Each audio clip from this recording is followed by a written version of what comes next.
Okay, तो चलो start करते हैं।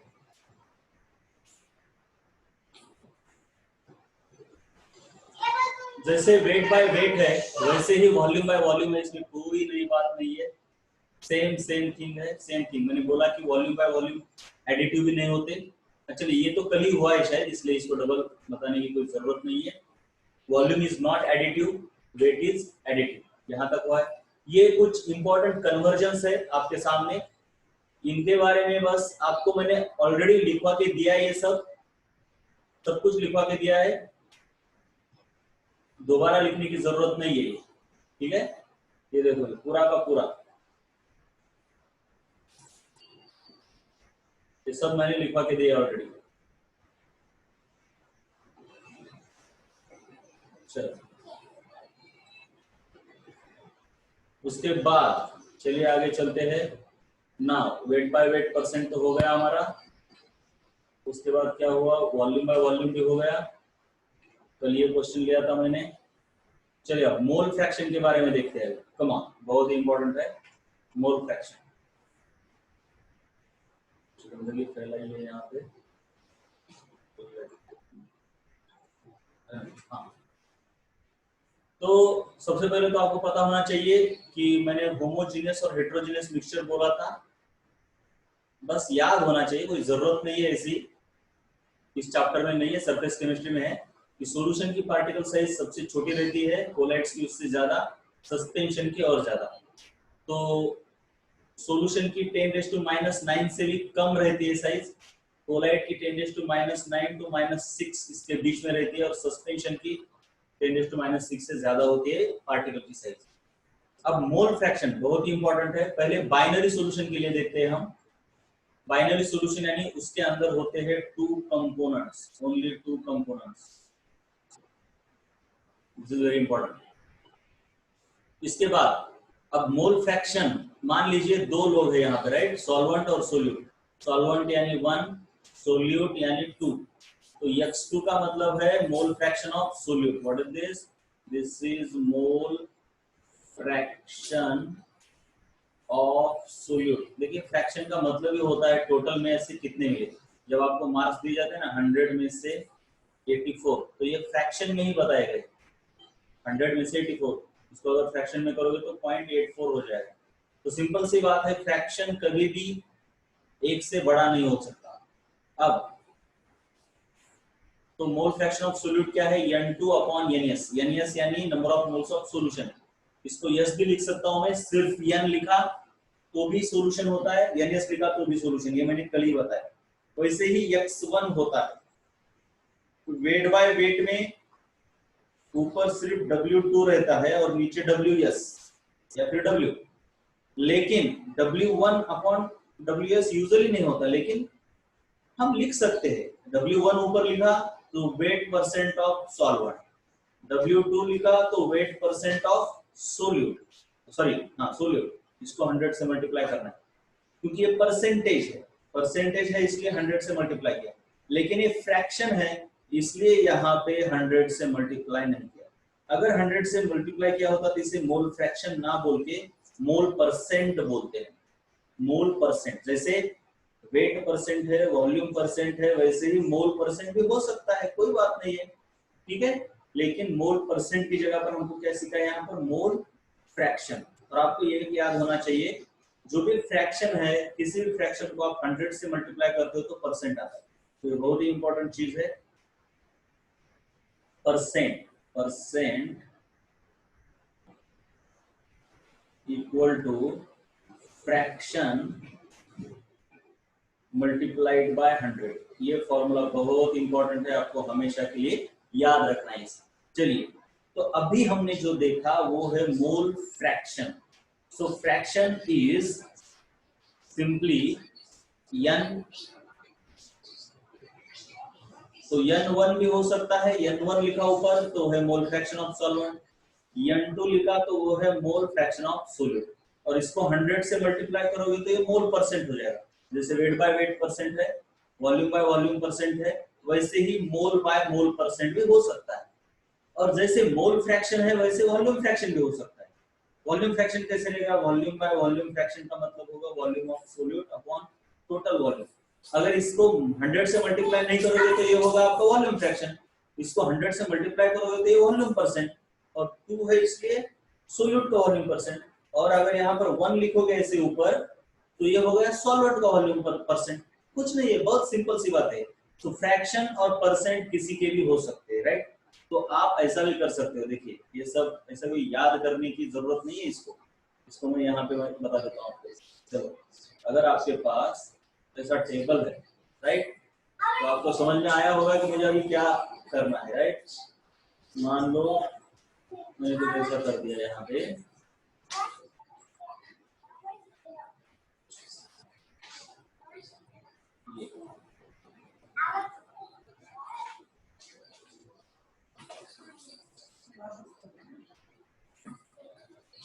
मान लो मैंने यहाँ पे क्या कर दिया,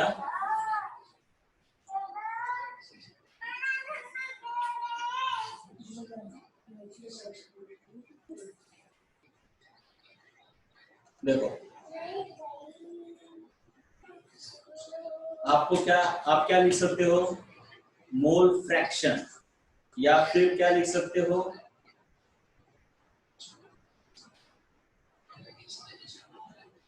देखिए इधर मैं फ्रैक्शन का फॉर्मूला लिखता हूँ और इधर परसेंटेज का। तो फ्रैक्शन मोल का हो सकता है, वॉल्यूम का हो सकता है, वेट का हो सकता है, राइट? और उसमें भी सॉल्वेंट का भी हो सकता है, सोल्यूट का भी हो सकता है। तो मोल फ्रैक्शन कैसे होगा? मान लीजिए हम सोल्यूट के लिए बना रहे हैं, तो सोल्यूट के लिए मोल फ्रैक्शन कैसे आएगा? N2 upon total number of moles. और सॉल्वेंट के लिए कैसा आएगा? N1 upon total number of moles. वैसे ही वॉल्यूम फ्रैक्शन कैसे आएगा? V2 upon total volume. और वैसे ही सॉल्वेंट के लिए क्या आएगा? V1 अपॉन V, यानी वॉल्यूम फ्रैक्शन ऑफ सॉल्वेंट। तो ये W1 अपॉन W, ये सॉल्वेंट का वेट फ्रैक्शन हो गया। और W2 अपॉन W ये क्या हो गया? सोल्यूट का वेट फ्रैक्शन। वैसे ही परसेंटेज निकाल सकते हैं, मोल परसेंट। देखिए मोल परसेंट यहाँ पे क्या होगा? N2 upon N multiplied by 100, this is the mole percent of solute. वैसे ही N1 upon N multiplied by 100 ये क्या हो गया? मोल परसेंट ऑफ सॉल्वेंट। तो कुछ नहीं है, इसी तरीके से परसेंट और फ्रैक्शन, मोल और वॉल्यूम और वेट सभी का निकाल सकते हैं, राइट? यहाँ तक समझ में आया क्या? बोलो एक बार टाइप करके मुझे, कम ऑन बी क्विक। यहाँ तक समझ में आया आपको? चलिए अब आगे चलते हैं।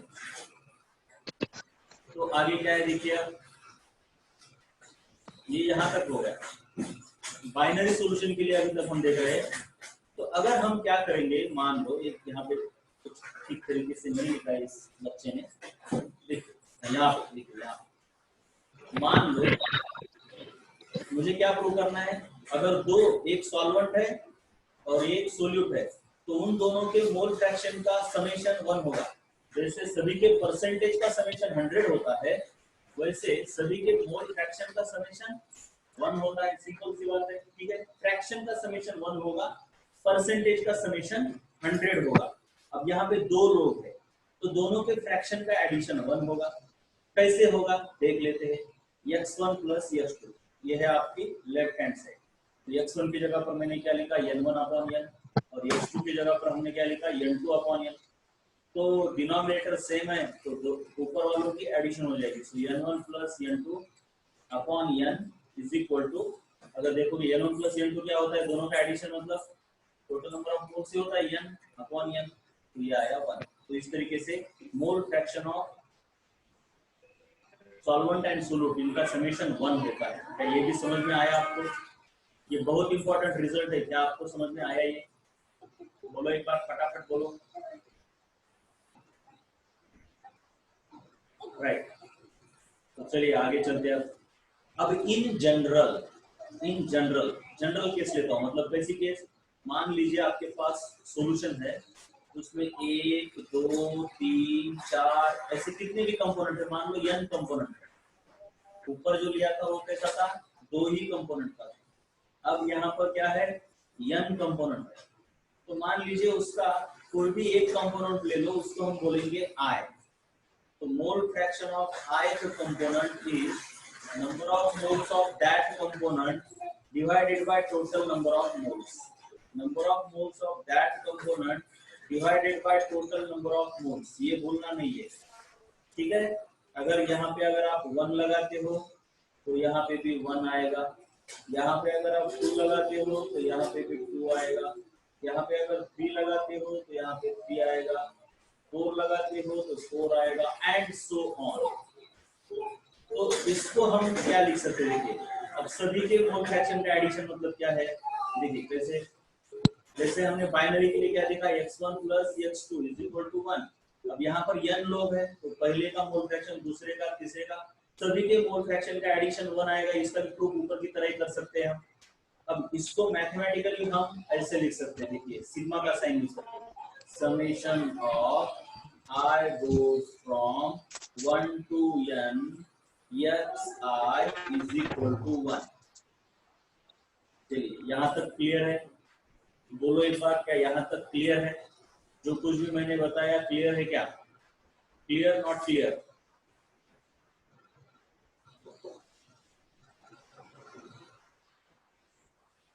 क्विक आंसर चाहिए बेटा, बहुत देर लग रही है, ठीक है, जिससे कि मैं आगे चलूं। चलो अब आगे चलते हैं, आगे क्या है, चलिए इसके कुछ क्वेश्चंस है, देख लेते हैं हम क्वेश्चंस। एक मिनट।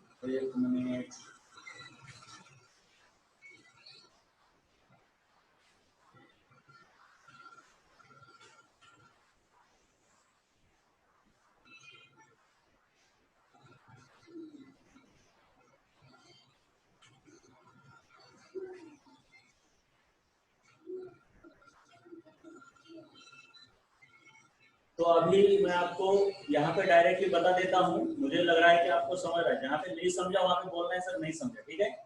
जस्ट टाइम पास ना हो इसलिए मैं ऐसा कर रहा हूँ। बोर्ड के ऊपर मैं आपको करने के लिए क्वेश्चन दूंगा, राइट। और जो यहाँ पर दिए गए सैंपल प्रॉब्लम, वो तो मैं अब यहाँ भी आपको बता सकता हूँ। चलिए अब देखो यहाँ पे क्या कहा है इस क्वेश्चन में, 3 moles of glucose and 120 gram of urea, they are dissolved in 20 liter of water, find the mole fraction of urea in the solution। 3 लोग है, सबसे पहले भूलना नहीं है, जो वाटर है उसके अंदर ग्लूकोज और यूरिया दोनों को डाला है। तो ग्लूकोज और यूरिया ये दो सोल्यूट है और वाटर सॉल्वेंट है। तो हमको निकालना है mole fraction of urea. Mole fraction of urea मतलब number of moles of urea upon total number of moles. बहुत सिंपल सी बात है। अब दिया क्या है आपको, मोल्स ऑफ ग्लूकोज दिए है आपको 3। अब मास ऑफ यूरिया 120 ग्राम दिया है, मोल्स नहीं दिए। देखो ये मोल्स नहीं है, यूरिया का मास है, लेकिन मास से हम मोल्स निकाल सकते हैं। और वाटर का वॉल्यूम दिया, मतलब 3 लोग है आपके पास, ग्लूकोज, यूरिया, वाटर। हमको क्या चाहिए, इनके मोल्स चाहिए, सभी के मोल्स चाहिए मोल फ्रैक्शन निकालने के लिए। लेकिन हमको क्या क्या है, इसके मोल्स दिए तो नो प्रॉब्लम। अब इसका मास दिया है तो इससे मोल निकालो, इसका वॉल्यूम दिया है तो इससे मोल निकालो। तो चलिए आगे। अब number of moles of urea, sorry mole fraction is equal two moles of urea upon total number of moles, ये सभी के सभी। अब देखो, अब मोल्स ऑफ ग्लूकोज तो 3 मोल है, moles of urea mass upon molar mass. Urea होता है ऐसे NH2 CO NH2, इसका मोलार मास आता है 60 और मास दिया है आपको 120 ग्राम। 120 डिवाइड बाय 60, यूरिया के मोल आ गए 2। अब हमको वॉल्यूम, अब हमको क्या करना है, वाटर के मोल निकालने। मैंने फॉर्मूला बताया था, वाटर लिक्विड है तो उसके लिए नंबर ऑफ मोल्स का फॉर्मूला डायरेक्ट लिए। अगर नहीं पता तो ऐसे देखिए, मास, नंबर ऑफ मोल्स का फॉर्मूला क्या होता है, मास अपॉन मोलार मास। लेकिन वाटर का मास तो नहीं दिया, क्या दिया है, डेंस वॉल्यूम पता है हमको, तो volume multiplied by density mass होता है डिवाइडेड बाय मोलार मास, काम खत्म। तो अगर आप यहाँ पे डालोगे डेंसिटी वाटर की, चलिए इसने भले डायरेक्ट किया हो, मैं जरा करके दिखाता हूँ यहाँ पे। अगर डेंसिटी आप देखोगे, वाटर की डेंसिटी कितनी होती है, 1 किलोग्राम पर लीटर, राइट। लेकिन हमको ग्राम में चाहिए क्योंकि वाटर का मोलार मास ग्राम में होता है। तो सिंपल सी बात है 10⁻³ लिखूंगा मैं, 10⁻³ ग्राम पर litre into volume. What is the volume of water देखते हैं। चलिए यहाँ पर वॉल्यूम ऑफ वाटर कितना दिया है देखते हैं हम जरा।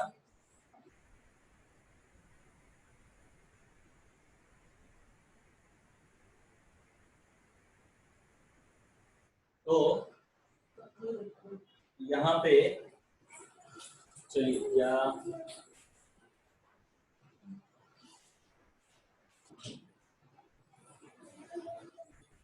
हाँ ये वॉल्यूम, ये देखिए इधर वॉल्यूम 20 लीटर दिया है राइट। तो ठीक से देखना पड़ेगा इसको।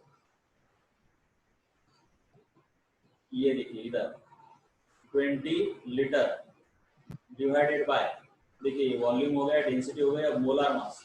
वाटर का मोलार मास 18 ग्राम है। तो आप देखोगे ग्राम पर मोल ऑफ कोर्स। तो ये लीटर, लीटर कैंसिल होता है, ग्राम ग्राम कैंसिल होगा, बचेगा आपका सिर्फ मोल। तो ये मोल ऊपर जा सकता है राइट। तो आपका आता है 200 डिवाइडेड बाय 18। तो 200 डिवाइडेड बाय 18 अगर करोगे तो आपका आंसर आएगा 18। इसमें ये गलत लिखा है क्या? लेट मी सी। 200 नहीं बेटा, 10⁻³ है ना ये। तो 20 इंटू 10⁻³ यानी आपका 20,000 डिवाइड बाय 18 आएगा। बहुत बड़ा आ रहा है number, no problem. 20,000 divided by 18। तो ये आता है 18 1 जा 18, 2 रिमेनिंग 20 हो गए। 18 1 जा 18, 2 रिमेनिंग 18 1 जा 18, 18 1 जा 18। ठीक है, 1111 इसके नंबर ऑफ मोल्स आते हैं राइट। तो इसने तो हाँ नियरली 1000 कर दिया इसने, क्योंकि फर्क नहीं पड़ता कैलकुलेशन में, इसलिए उसने रफ आंसर निकाला है राइट। एक्चुअली 1111 आते हैं। मैं इसको जरा ठीक कर लेता हूँ। देखिए ये यहाँ पर अगर वैल्यू डालोगे आप, जरा ठीक से मैं लिख लेता हूँ यहाँ पे। चलिए डेंसिटी ये सब की वैल्यू डाल देते हैं हम।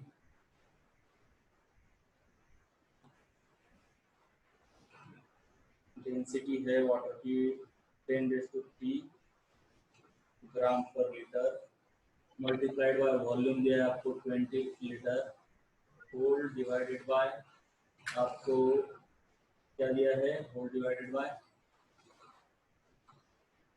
Molar mass 18 gram per mole. तो इसको सॉल्व करने के बाद आपका आंसर आता है 11111 राइट, नो प्रॉब्लम। अब देखते हैं आगे, अब देखते हैं आगे क्या करना है। चलिए इसको थोड़ा लंबा खींचना पड़ेगा।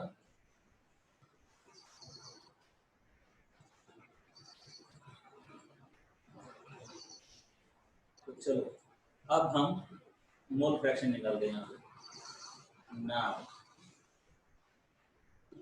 ये सब करने के बाद mole fraction of urea is equal to, सभी के अभी मोल्स हमको फॉर्मूला का यूज करना है सिंपल।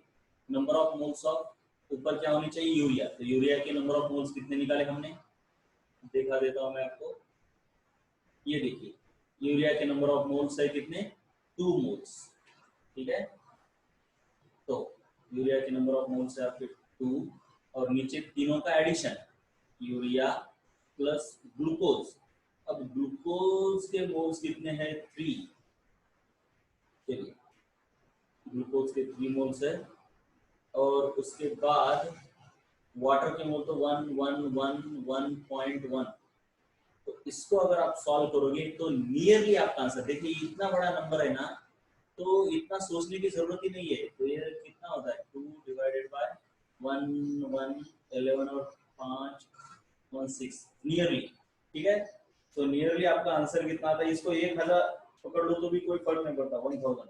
तो 1000 इसका आंसर 1000। देखिए 1000 से थोड़ा बड़ा है तो आपका आंसर आएगा, इसको थोड़ा छोटा कर दो, 1.8 इंटू 10⁻³ नियरली आता है। चलिए क्या ये आपको समझ में आया? यहाँ पे बस रफ कैलकुलेशन करना था, फाइनली कुछ नहीं है, ये रफ कैलकुलेशन करने। चलिए आंसर ये भी समझ में आया क्या आपको?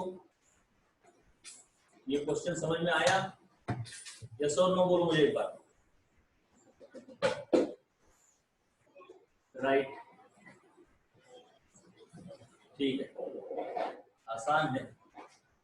कहीं पर डिफिकल्टी आती है तो मैं वहां पे आपको बता दूंगा।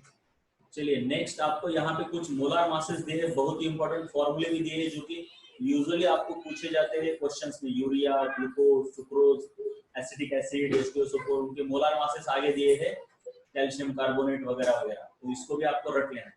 अब next way of concentration, expression of concentration है, वो है आपका मोलैलिटी।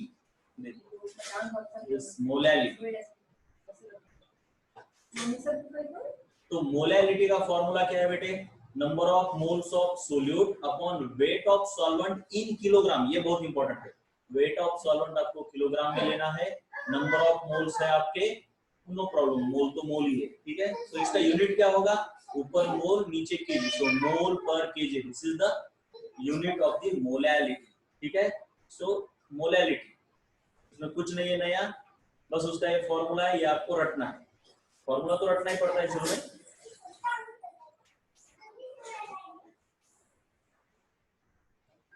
अब यहाँ पे बहुत इंपॉर्टेंट है, टेम्परेचर के ऊपर कौन कौन डिपेंड करता है, टेम्परेचर के ऊपर कौन सी क्वांटिटी डिपेंड करती है। तो जहां पर नंबर ऑफ मोल है और मास है, नंबर ऑफ मोल और मास और वॉल्यूम, इन तीनों में से टेम्परेचर के साथ कौन चेंज होगा बताओ मुझे? Number of mole for given quantity of substance, mass, number of mole और वॉल्यूम, इनमें से कौन कौन चेंज हो सकता है मुझे बताओ विद टेम्परेचर? यस, सिर्फ कौन हो सकता है चेंज? तो ओनली वन, दैट इज, बोलो, एक ही लड़के ने दिया है जवाब, बाकी के क्या कर रहे हैं बोलो, फटाफट बोलो, फटाफट बोलो।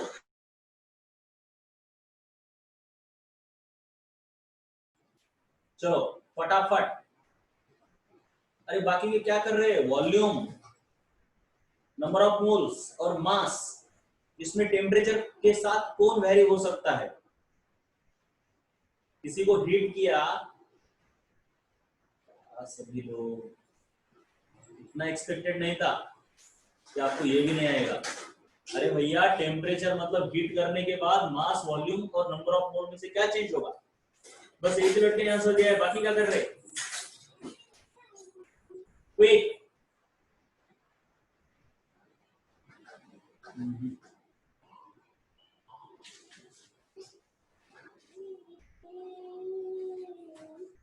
अरे बाकी लोग क्या कर रहे हैं इतना? हाँ, अरे किसी चीज को अगर आप हीट करोगे तो उसका मास चेंज होगा क्या? इतना तो कॉमन लॉजिक है भैया, इसमें कुछ भी नहीं है, लॉजिक दो कौड़ी का भी नहीं है। किसी चीज को हीट करोगे तो वो बस एक्सपांड हो सकती है, या फिर कोई चीजें कॉन्ट्रैक्ट भी होती है, लेकिन मास थोड़ी चेंज होता है उसका। हाँ, आप बोलोगे अरे हीट करने के बाद तो पानी के वेपर्स निकल जाएंगे। अगर किसी, मान लो किसी वेसल के अंदर आपके पास ऐसा पानी है, मान लो ये वेसल है और उसके अंदर ये पानी है, इसको हीट किया, इस पानी को, तो इसके वेपर्स ऊपर चले जाएंगे, तो इसका मास कम हो जाएगा। ये सही है क्या? ऐसा मतलब ये कहने का मतलब है क्या मेरा? ये पूछने का मतलब है?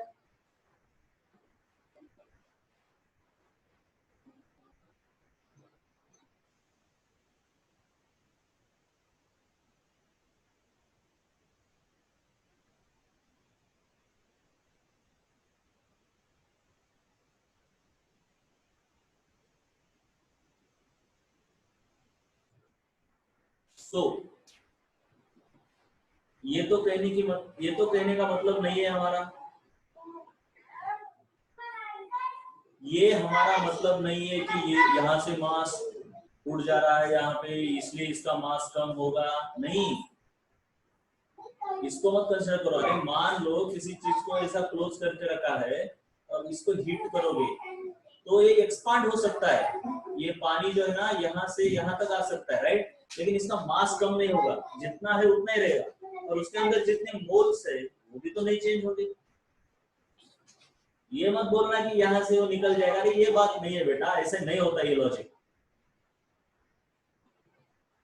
किसी चीज को हीट करने पर उसका मास चेंज नहीं होता अगर वो क्लोज सिस्टम है तो।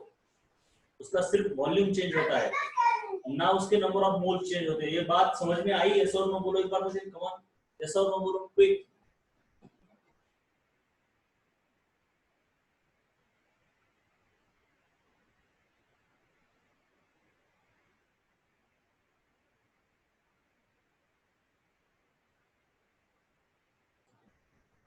तो हमारे अभी तक क्या हुए वेज ऑफ एक्सप्रेशन?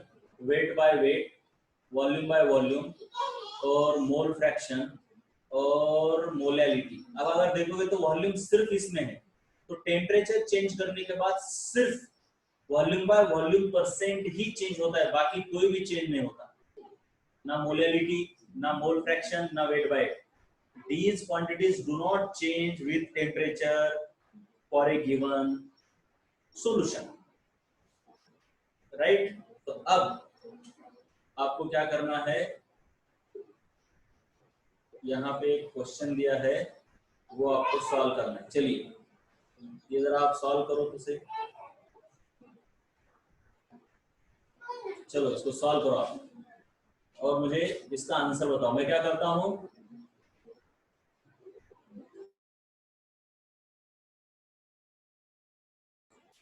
आज जो कुछ हुआ है उसका सबसे पहले आप क्या कर लो,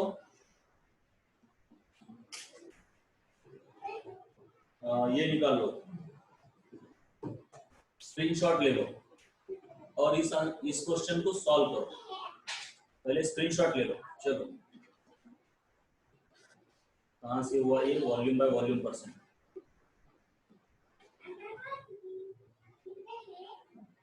चलो स्क्रीनशॉट लो इसका, फटाफट लो।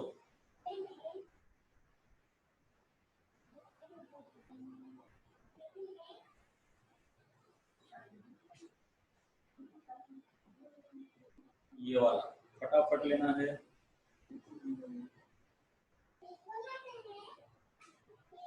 फिर ये वाला,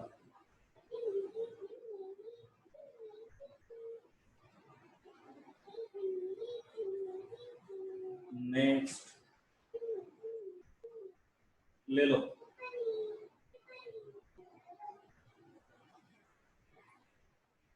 इसके बाद ये शायद हो गया हमारा, ये पहले ही लिख लिया हमने, इसका मत ले लो, ये लिख लिया हमने, ये भी लिख लिया है। हाँ ये भी कल हो गया हमारा, volume by volume percent double आ गया। हाँ, चलो इसको ले लो, मोल फ्रैक्शन, इसका स्क्रीनशॉट ले लो सभी, कम ऑन।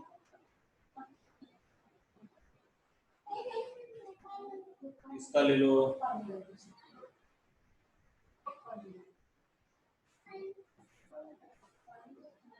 राइट। अब क्या करो आप, अब इसको आपको अगले वाले, हाँ इसका भी ले लो, कम ऑन। ले लिया?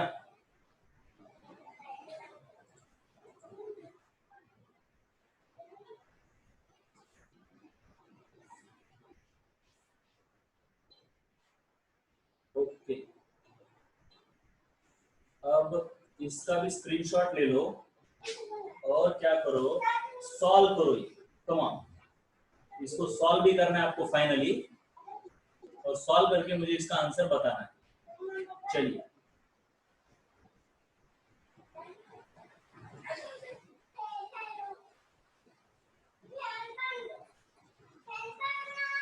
किसी को कोई प्रॉब्लम है क्या?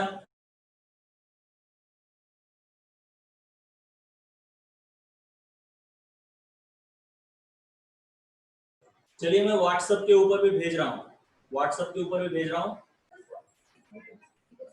20 क्या बोलता है question, 20 gram of sodium hydroxide was dissolved in water. चलिए मैं फटाफट बताता हूँ, मास ऑफ सोल्यूट है 20 ग्राम, right, this is the mass of solute. And उसके बाद है आपके पास to make a solution of 20 liter, so volume of solution is 20 liter and its density is given to be 1.02 gram per cc. Find the molality of the solution। देखिए ये थोड़ा है, थोड़ा आगे के लेवल का, लेकिन सोचो, सोचना पड़ता है, यही तो आपको करना है कि किस तरीके से सोचा जाए, किस तरीके से सोचा जाए, यही आपको देखना पड़ता है। चलिए कम ऑन। अब यहाँ पे देखिए, अगर आपके पास मोलैलिटी निकालनी है तो number of moles upon W1 in kilogram होता है, ये आपको सबसे पहले निकालना है, राइट। तो number of moles of solute, number of moles of solute नहीं दिया, लेकिन उसको आपको क्या दिया, मास दिया है। तो number of moles of solute हम इजीली निकाल सकते हैं, 20 ग्राम दिया है सोडियम हाइड्रोक्साइड, सो मास अपॉन मोलर मास है, सो 20 अपॉन 40 है सोडियम हाइड्रोक्साइड, सो आपके आ गए 0.5 मोल्स ऑफ सोडियम हाइड्रोक्साइड। तो ये सिंपल है। अब बहुत इंपॉर्टेंट है वेट ऑफ द सॉल्वेंट, इसको हमेशा याद रखना है। अब now weight of the solvent हमको दिया नहीं है, लेकिन वॉल्यूम और डेंसिटी का कुछ मांझरा है, तो इससे हम क्या कर सकते हैं, हमको पता है कि W निकाल सकते हैं, मतलब सॉल्यूशन का वॉल्यूम है, सॉल्यूशन की डेंसिटी है, तो सॉल्यूशन का वेट निकाल सकते हैं। अब सॉल्यूशन के वेट से हम सॉल्वेंट का कैसे निकालते हैं, देखिए ये ऐसे, क्यों, क्योंकि W इज इक्वल टू क्या है, W1 प्लस W2 है, इसको भूलना ही नहीं है, बहुत इंपॉर्टेंट है, ये बहुत बेसिक है। तो इससे हम क्या निकाल सकते हैं, वेट ऑफ सॉल्वेंट निकाल सकते, सॉरी वेट ऑफ सॉल्वेंट निकाल सकते हैं। तो ये तो दिया नहीं है, लेकिन इसको हम रो इंटू वी लिख सकते हैं ना, rho into we is wait या फिर मास माइनस W2। तो अब काम बन जाएगा हमारा, डेंसिटी दी है, बस यूनिट्स प्रॉपर लेने हैं, ये ग्राम पर लीटर में लेंगे हम, तो ये आएगा आपका 1020 ग्राम पर लीटर माइनस, सॉरी माइनस ने मल्टीप्लाई बाय वॉल्यूम, जो कि वॉल्यूम आपका कितना दिया है इसमें 20 लीटर, सो ये हो गया आपका 20 लीटर, वॉल्यूम 20 लीटर होने के बाद माइनस ये वेट है, ये वेट 20 ग्राम, नो प्रॉब्लम 20 ही लिखना है, क्योंकि ये लीटर लीटर खत्म होकर ग्राम में आएगा। तो इसको सॉल्व करके आपका W1 जो आएगा वो ग्राम में आएगा, भूलना नहीं, ग्राम में आएगा। अब मैं डायरेक्टली देख के बताता हूं आपको, यहाँ पे मैं टाइम नहीं वेस्ट करने वाला। तो ये आपका आ रहा है 2038 ग्राम, लेकिन यहाँ पे हमको चाहिए किलोग्राम, राइट। सो किलोग्राम में चाहिए, तो ये कितना होता है, ये पॉइंट इधर आएगा, यहाँ तक 3 प्लेस 20.380। तो सिंपल सी बात है।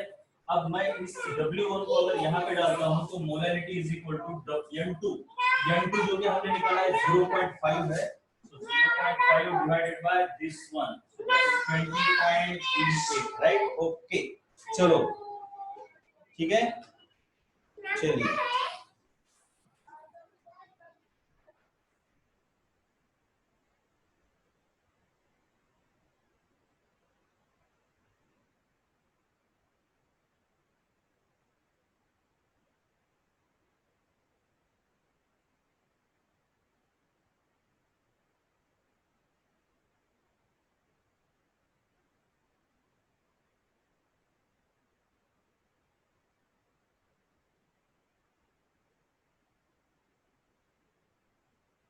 R बेटा यूनिवर्सल गैस कांस्टेंट है या फिर गैस कांस्टेंट, और लीटर एटमॉस्फेयर ये तो यूनिट है आपका किसका,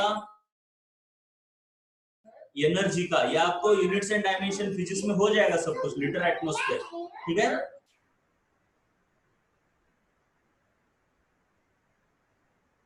चलो इसको ले लो, लिख लो सब कुछ, कम ऑन।